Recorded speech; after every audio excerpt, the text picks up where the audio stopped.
Path not the trees. Hello and welcome. और आज हम कवर करने वाले हैं जो हमारे शॉर्ट्स बाकी थे न्यूज़ के। जैसे हम शॉर्ट्स देखते हैं यूट्यूब पे, वैसे ही हम शॉर्ट्स आज देखने वाले हैं science and tech November magazine के।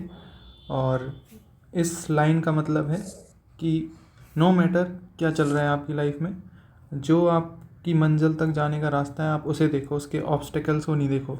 जैसे जो लोग स्कीइंग करते हैं और उन्हें ट्रीज़ से होके बार बार यहाँ ट्रीज़, यहाँ ट्रीज़, यहाँ ट्रीज़ और ऐसे जाना पड़ता है।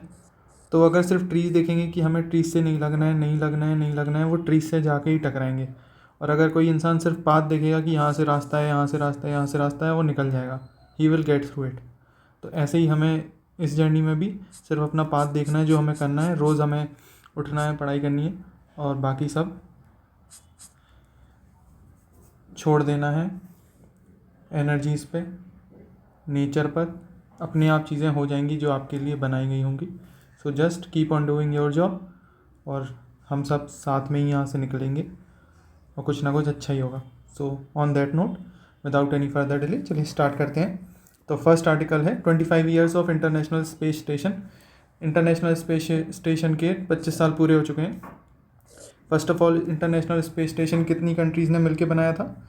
इनमें से है, एक है जापान, कनाडा, रशिया। रशिया ये बहुत इंपॉर्टेंट है, याद रखिएगा, क्योंकि क्वेश्चन ऐसा आ सकता है कि रशिया क्या थी, क्योंकि रशिया और नासा यानी कि यूएस ने मिलके ये बनाया है। इस वजह से इसमें थोड़ी यूनिकनेस आपको दिखेगी और थोड़ा अनएक्सपेक्टेड सा लगेगा ऑप्शंस में, और उस प्रेशर टाइम में कन्फ्यूजन हो सकती है। और चाइना ने अपना खुद का तियांगवन-1 स्पेस स्टेशन बना लिया है, खुद का इंडिविजुअल। वो एक बहुत ख़ास बात है, इस वजह से स्पेस स्टेशन आजकल बहुत चर्चा में रहते हैं। तो ये 1998 में बनाया गया था, लॉन्च किया गया था, और तब से ये ऑक्यूपाइड है 2000 से 2000 से। और ये 400 टन का है, करीब करीब एक फुटबॉल ग्राउंड जितना बड़ा।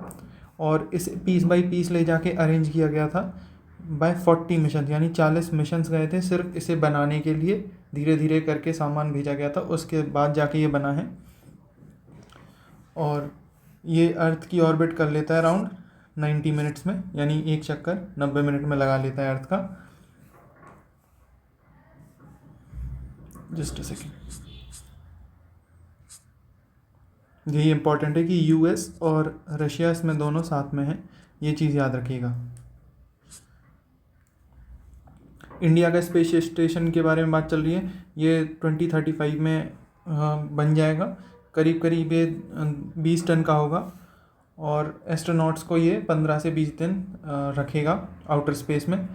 जबकि जो इंटरनेशनल स्पेस स्टेशन है वो 400 टन का है, यानी कि इससे 20 गुना ज़्यादा बड़ा।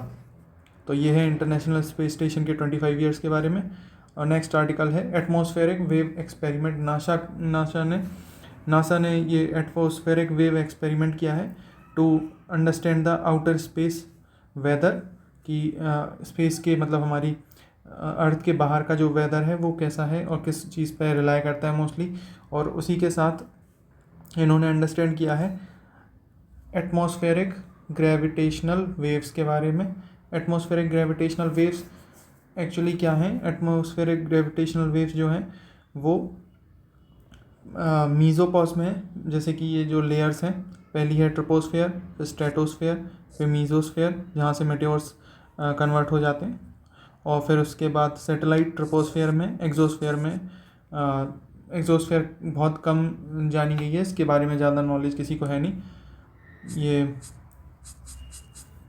अलग अलग लेयर्स हैं एटमॉस्फेयर की। तो एटमॉस्फेरिक ग्रेविटी वेव्स क्या हैं? Atmospheric gravity waves actually gravitational pull के कारण बनने वाली वेव्स हैं, जो उनमें चेंजेस आते हैं। जैसे कि एक बॉयंसी करके होता है, आपने टेक्स्ट बॉयंसी पढ़ा होगा। बॉयंसी का मतलब होता है कि लिफ्ट होना, लिफ्ट करना, और ग्रेविटी का काम है नीचे खींचना।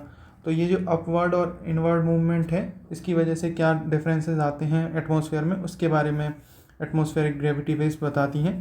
तो जैसे कि इस इमेज में भी है, यहाँ पे ये बॉयंसी की वजह से ऊपर को खींचती है, बट ग्रेविटी पुल की वजह से नीचे को खींच लिया जाता है। ये एटमॉस्फेरिक ग्रेविटी वेव्स के बारे में बताता है। और ये इंटरेक्शन ज़्यादा अच्छे से बता पाती हैं कि जेट स्ट्रीम, पोलर वॉर्टेक्स के रिलेटेड। तो एक चीज़ याद रखिएगा कि अपवर्ड मूवमेंट से क्लाउड फॉर्मेशन होता है, यानी कि बॉयंसी से क्लाउड फॉर्मेशंस होते हैं, और ग्रेविटी के कारण क्लियर स्काइज होते हैं नीचे खींचने की वजह से। ये काफ़ी सारे प्रोसेसेस की वजह से बन जाती हैं ये वेव्स, जैसे कि एयर फ्लो माउंटेन्स की वजह से, और कन्वेक्शनल रेनफॉल आपने सुना होगा, और फ्रंटल सिस्टम, इन तीनों की वजह से।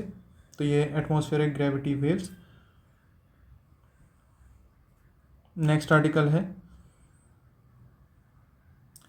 स्पेस वेदर, और एक बार देख लेते हैं स्पेस वेदर क्या है। स्पेस वेदर वेरिएशन है स्पेस के इन्वायरमेंट में, जैसे सन के प्राइमरी सोर्स में स्पेस वेदर, जैसे सन जो है वो प्राइमरी सोर्स है जो डिफाइन करता है स्पेस वेदर को, because of its coronal mass ejection और सोलार फ्लेयर्स की वजह से बहुत ज़्यादा जो चीज़ें अफेक्ट होती हैं वो सन की वजह से होती हैं स्पेस इन्वायरमेंट में।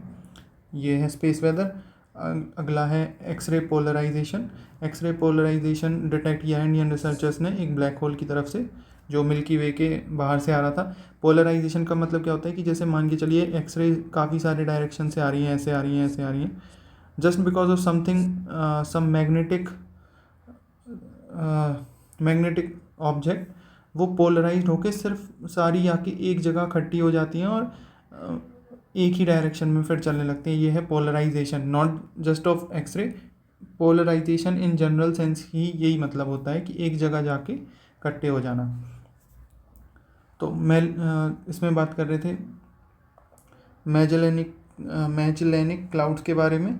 ये 2 ड्वार्फ गैलेक्सीज हैं जो मिल्की वे के बाहर पाई जाती हैं और मिल्की वे को ये ऑर्बिट करती हैं। इनकी इमेज भी मैंने लगाई है। इनकी इमेज ये है मिल्की वे गैलेक्सी, और ये है मैजेलेनिक क्लाउड्स, ये छोटे से। ये हमारे साउदर्न हेमिस्फीयर जो मिल्की वे का है उसके आसपास छोटी गैलेक्सीज हैं जो ऑर्बिट करती रहती हैं हमारी मिल्की वे गैलेक्सी को। ये है मैजेलेनिक क्लाउड्स। और ये जो हमने एक्सरे पोलराइजेशन देखा है ये हमारे एक्सपोसैट की वजह से हुआ है। This is a gift by ISRO to the nation on 1 January 2024। XPoSat actually में दूसरा एक्सरे पोलरोमेट्री एक्सप्लोरर है जो पता करने वाला है एक्सरे रिलेटेड इन्फॉर्मेशन को आउटर स्पेस में। इससे पहले एक मिशन जो नासा ने भेजा था उसका नाम है इमेजिंग एक्सरे पोलारीमीटर एक्सप्लोरर, और इंडिया का जो इसरो का एक्सपोसैट है वो दूसरा सैटेलाइट है विद दिस कैपेबिलिटी।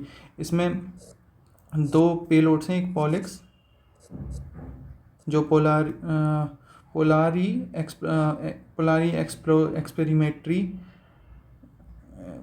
एक्सपेरिमेंटेशन के लिए है, और दूसरा है एफेक्ट। ये 2 पेलोड्स हैं जो स्टडी करेंगे फर्दर आउटर स्पेस में, स्पेसिफिकली एक्सरेज को।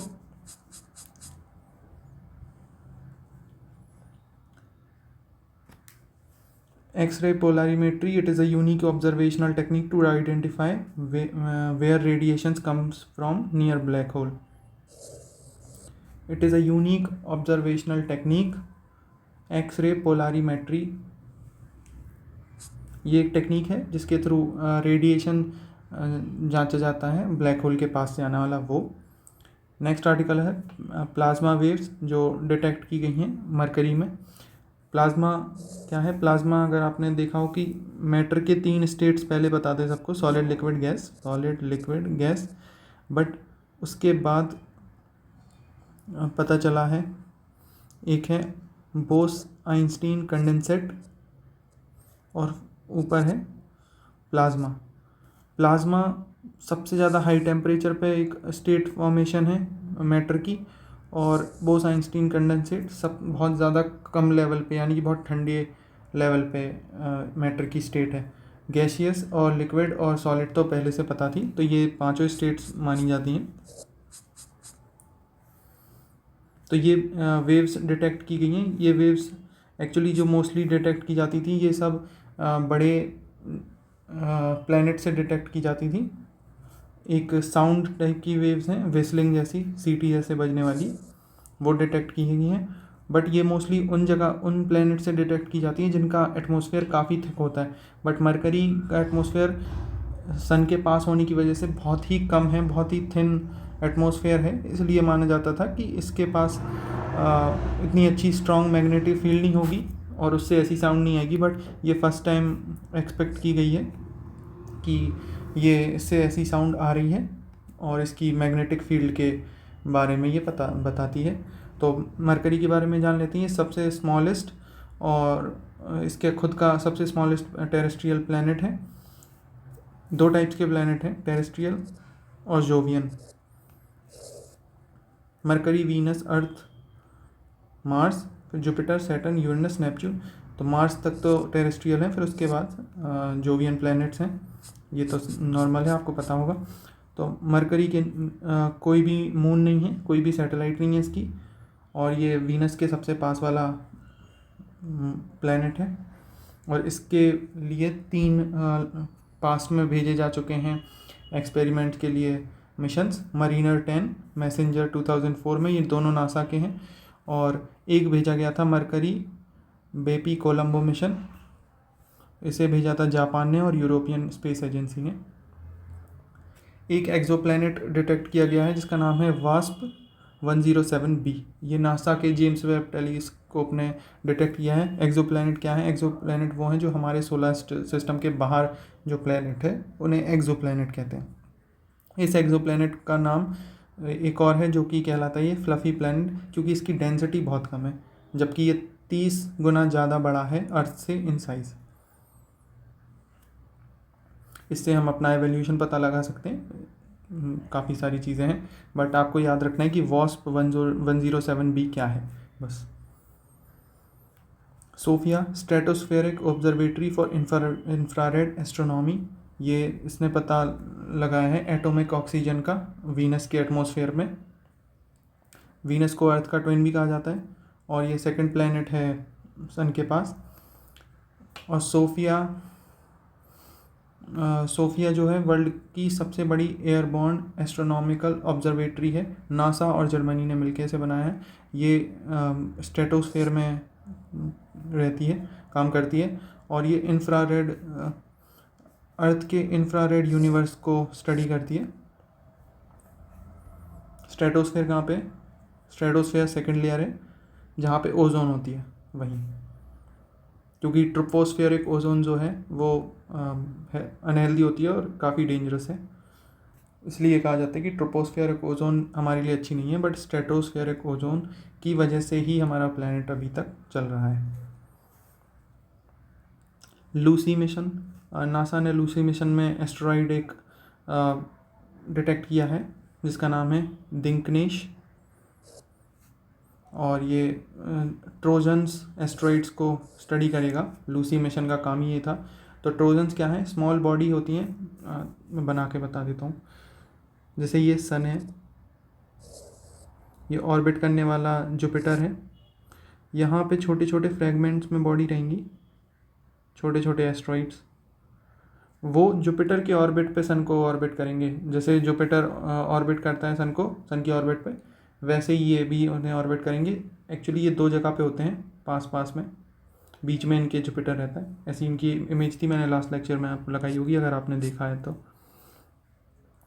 तो इन्हें ये लिखा हुआ है इसमें, जैसे 2 स्वॉर्म्स जुपिटर की ऑर्बिट में, ये है इनका काम।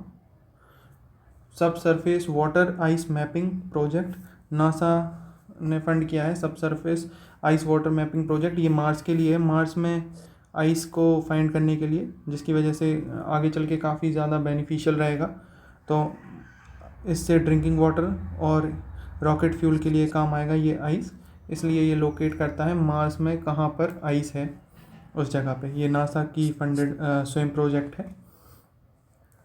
और मार्स में दोनों टाइप का वाटर है, आइस वाटर भी है, वाटर आइस भी है, और कार्बन डाइऑक्साइड यानी कि ड्राई आइस भी है। जिसे हमने स्टेजेस में देखा होगा, अपने स्टेज शोज़ में, अगर आप थिएटर देखते हो तो वो धुआं सा बनाते हैं, वो ड्राई आइस की वजह से बनता है। एक ये है यूक्लिड स्पेस टेलीस्कोप। ये यूक्लिड से आप याद रखोगे कि EU for Euclid, EU for European union.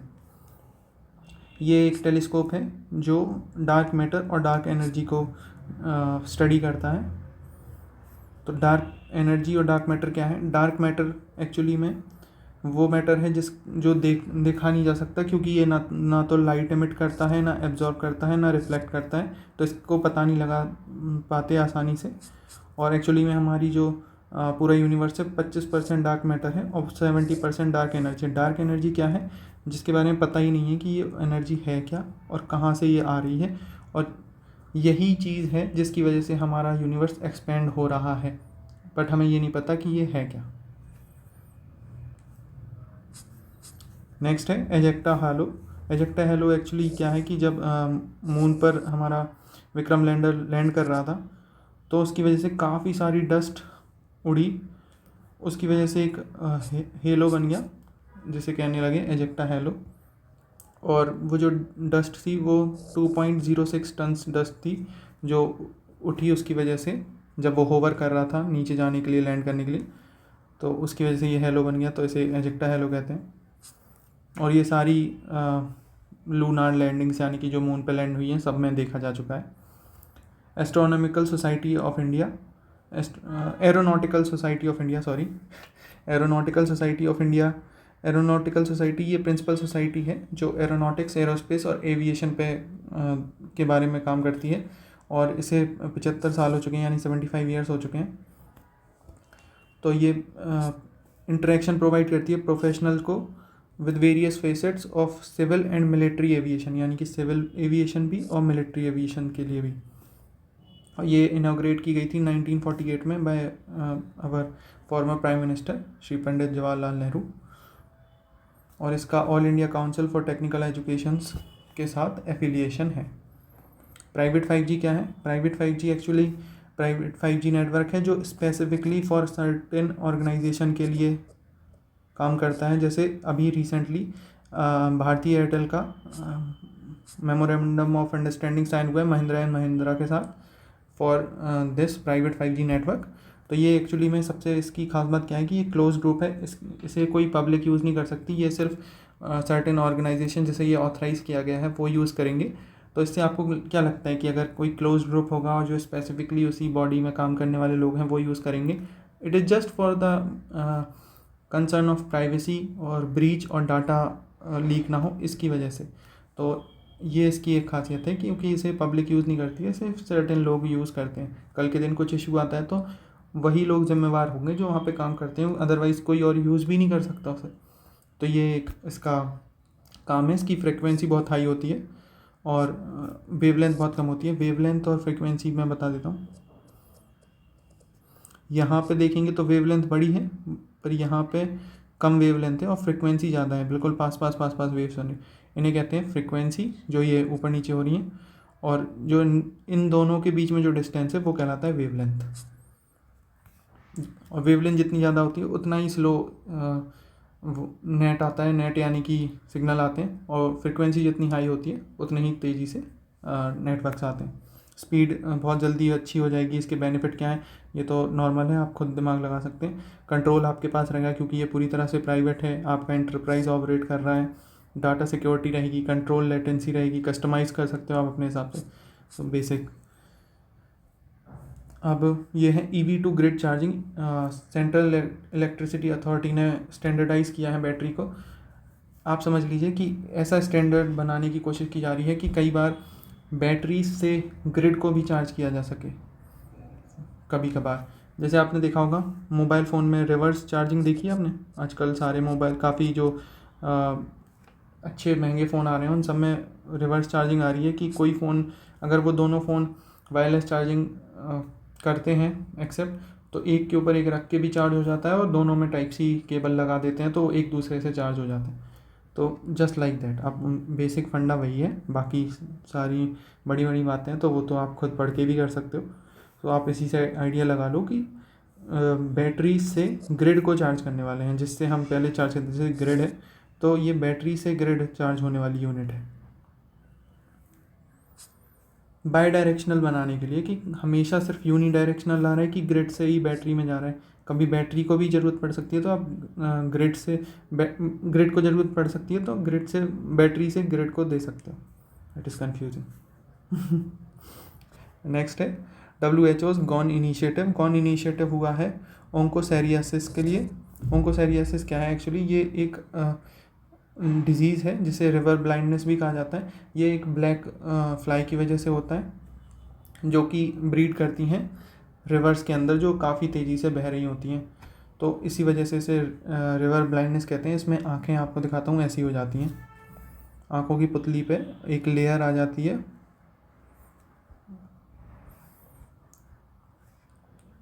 इसके सिम्टम्स क्या हैं, इंटेंस इचिंग होगी, रैशेस होंगे, डिस्कलरेशन हो जाएगा जैसा अभी देखा हमने, विजुअल इम्पेयरमेंट होंगे और परमानेंट ब्लाइंडनेस भी हो सकती है इससे। और ये सबसे सेकंड नंबर का सबसे ज़्यादा इन्फेक्शियस कॉज है ब्लाइंडनेस होने का आफ्टर ट्रैकोमा। और अफ्रीका में 99% पेशेंट अफ्रीका में पाए जाते हैं इसके। और ये नेग्लेक्टेड ट्रॉपिकल डिजीज़ जो मैंने लास्ट लेक्चर में आपको बताया था, ये उसके अंडर भी आता है। तो नेग्लेक्टेड ट्रॉपिकल डिजीज़ क्या है, जो ट्रॉपिक्स में यानी ट्रॉपिक ऑफ कैंसर से ट्रॉपिक ऑफ कैप्रिकॉर्न तक जितने भी स्टेट्स हैं, कंट्री हैं दुनिया में, इनकी जितनी भी बीमारियां हैं जो इन ट्रॉपिक्स से बाहर नहीं जाती हैं ज़्यादातर, जैसे यूरोप में, नॉर्थ अमेरिका में, इन समय यानी कि ग्लोबल नॉर्थ में, उन बीमारियों को बहुत ज़्यादा निगलेक्ट किया जाता है, नज़रअंदाज किया जाता है, क्योंकि पूरी दुनिया की जितना भी धन है या पैसा है या डेवलपमेंट टेक्नोलॉजी का है वो है ग्लोबल नॉर्थ में, और ये कंट्रीज आती हैं ग्लोबल साउथ में। इन पर ध्यान नहीं दिया जाता। ये मैंने एक लास्ट आपको उसमें समझाया था कि BCG vaccine out of tropics काम करती है बट ट्रॉपिक्स में काम नहीं करती। फिर भी आज तक BCG के अलावा कोई और वैक्सीन बनाई नहीं गई TB के लिए। पूछिए क्यों? क्योंकि out of tropics global north में तो ये काम करती है, तो उन्हें ज़रूरत ही नहीं है। ये चीज़ शिवन सर ने मुझे बहुत अच्छे से बताई थी हम लोगों को अपने कोर्स में, तो वो चीज़ मुझे बहुत अच्छे से पसंद आई in context of international relations की, कैसे डायनामिक्स काम करते हैं ग्लोबल जियोपॉलिटिक्स के। तो ये चीज़ है और इसी के लिए ये इनिशिएटिव आया, इसी के लिए voice of global south summit रखी गई थी कि इन चीज़ों को नज़रअंदाज करते हो। लॉस एंड डैमेज फंड के बारे में सुना होगा आपने एनवायरनमेंट में, वो क्या है, वो भी तो यही चीज़ है कि सबसे ज़्यादा इंडस्ट्रियलाइज्ड आप लोग हुए, आप लोगों ने क्लाइमेट चेंज को इनिशिएट किया, सब कुछ आपकी वजह से हुआ।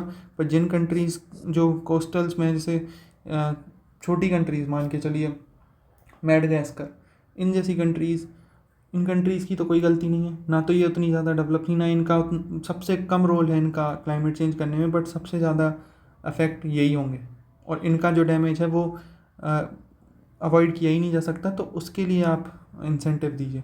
ये है लॉस एंड डैमेज फंड। तो ये मैं कंटेक्स्ट से आगे निकल गया, बट ये है निगलेक्टेड ट्रॉपिकल डिजीज़ की कहानी। तो 3 इनिशिएटिव ये हैं जो 2 इनिशिएटिव हैं जो इसमें लिखे गए हैं।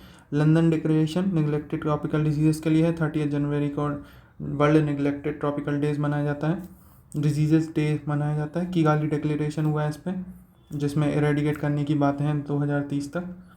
बाकी आप तो खुद समझदार हैं कि क्या होगा। अगला है फूड फोर्टिफिकेशन। फूड फोर्टिफिकेशन का क्या है कि हमारे कंट्री में ग्रीन रेवोल्यूशन के बाद मैक्रो डाइट तो अच्छी हुई है, बट माइक्रो लेवल पे बहुत ख़राब है डाइट, माइक्रो विटामिन्स को लेके जो इम्पॉर्टेंट है, बहुत ज़्यादा क्वांटिटी में नहीं, बट एक सर्टेन लेवल की क्वांटिटी चाहिए। जैसे आयोडीन चाहिए तो हमने इसमें सॉल्ट में कर दिया फॉर गॉइटर, गले के घेंगे के लिए।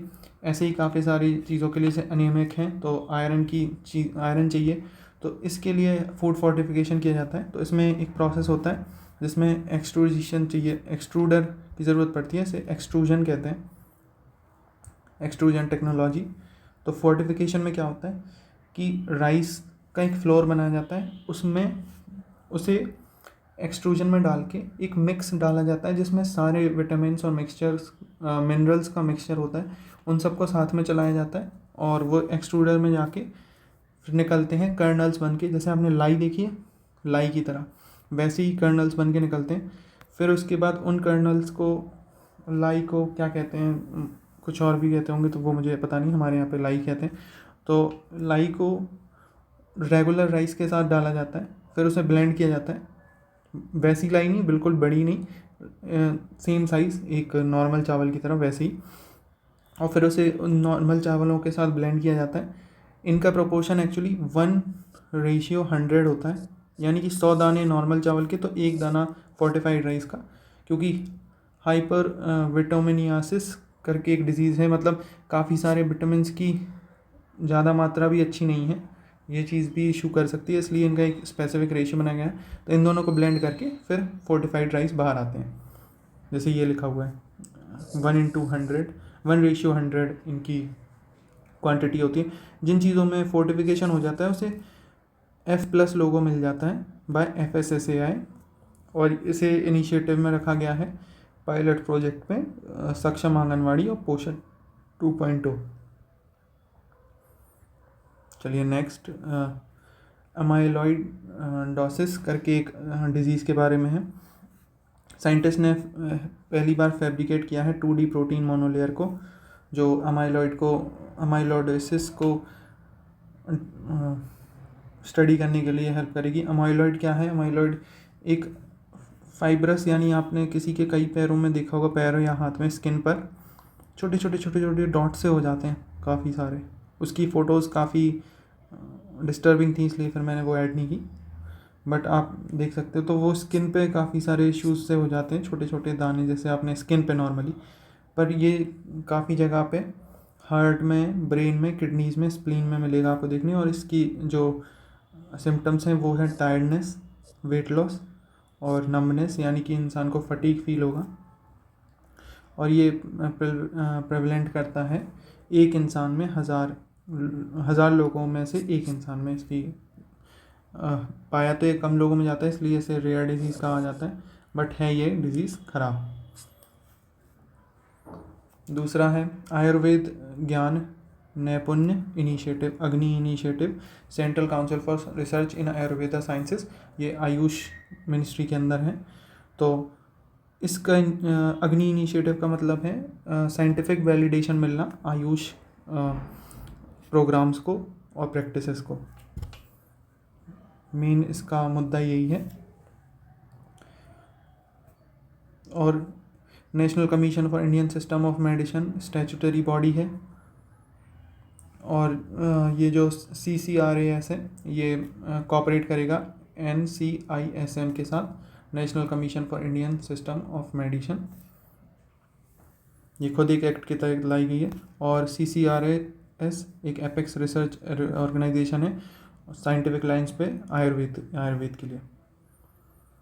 अदर इनिशिएटिव्स कौन कौन से हैं? स्पार्क इनिशिएटिव है, PG स्मार्ट प्रोग्राम जो पोस्ट ग्रेजुएट यूथ के लिए है।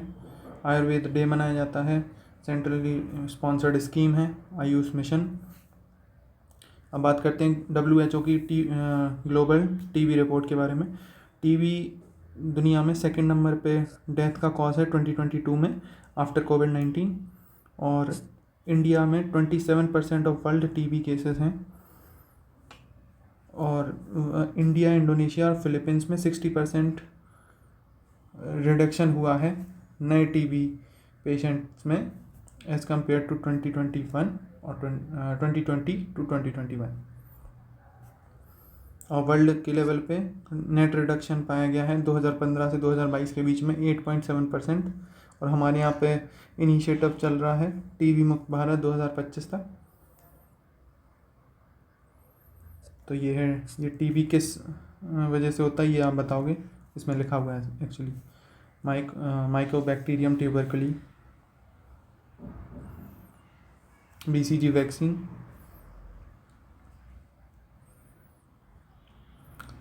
US ने अप्रूव की है वर्ल्ड की पहली वैक्सीन जो चिकनगुनिया के लिए है। चिकनगुनिया वायरल डिजीज़ है जो कि एडिस एजिप्टी से होता है, और रैश और फीवर इसके कॉमन सिम्टम्स हैं।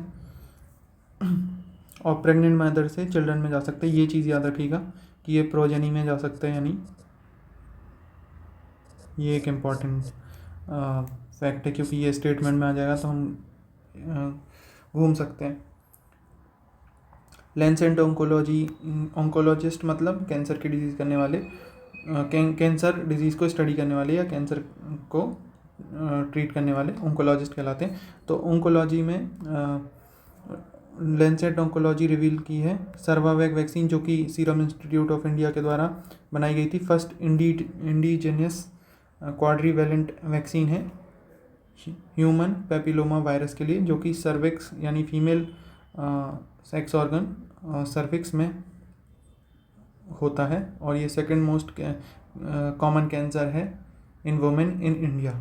और रिसेंटली अभी एक केस आपने देखा होगा जो आया था, एक वेल नोन एक्ट्रेस हैं, उनने अपनी डेथ की खबर झूठी फैला दी थी, वो इसी सर्विकल कैंसर के ऊपर वाली केस थी।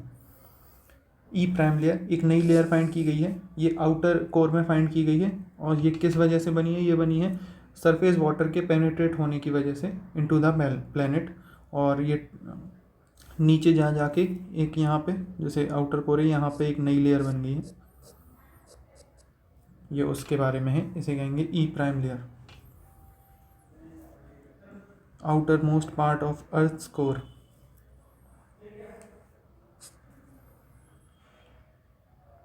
वाइट हाइड्रोजन फ्रांस ने डिटेक्ट की है। वाइट हाइड्रोजन क्या होता है? ये नेचुरली पाई जाने वाली हाइड्रोजन है जो अर्थ की क्रस्ट में पाई जाती है, वेरियस इंटरेक्शंस की वजह से बन गई होगी, तो उसी के बारे में ये न्यूज़ थी। वाइट हाइड्रोजन किसे कहते हैं? तो आप याद रखिएगा कि नेचुरली ऑकर होने वाली जियोलॉजिकल हाइड्रोजन, गोल्ड नेचुरल और जियोलॉजिक हाइड्रोजन कहते हैं इसे। नाइट्रोजन 9, ये एक आइसोटोप है जिसमें 7 प्रोटॉन हैं और 2 न्यूट्रॉन हैं। आइसोटोप किसे कहते हैं? आइसोटोप उसे कहते हैं जिसमें सेम नंबर के प्रोटॉन होते हैं बट डिफरेंट नंबर के न्यूट्रॉन होते हैं, उसी कैटेगरी के एलिमेंट्स को आइसोटोप कहा जाता है। Vitrimer incorporated with polyrotaxane, vitrimer incorporated with polyrotaxane VPR, scientist of Japan ने ये विट्रीमर बनाया है। इसका काम ये है कि ये स्ट्रेंथ प्रोवाइड करता है और काफ़ी ब्रिटल है। जब जैसे ये हीट के पास पहुंचता है तो ये वो शेप चेंज कर सकता है, और पार्शियली बायोडिग्रेडेबल है, कम्प्लीटली नहीं है बट पार्शियली है एज़ कम्पेयर टू जो प्लास्टिक है। ऐसा कहा जाता है कि जब प्लास्टिक बनाया गया था फर्स्ट टाइम, वो प्लास्टिक आज भी इन्वायरमेंट में ज्यों का त्यों है। ये है प्लास्टिक की इतनी बड़ी लाइफ है, और इसकी स्ट्रेंथ बहुत अच्छी है, और लो टेम्परेचर पे ये रीशेप हो जाता है, और है तो वैसे काफ़ी सख्त बट ये स्ट्रेच और स्ट्रॉन्ग है कंपेयर टू ट्रेडिशनल्स, इस वजह से इसके बारे में बताया है। तो विट्रीमर incorporated with polyrotaxane VPR Japan के द्वारा बनाया गया नया प्लास्टिक का फॉर्म है।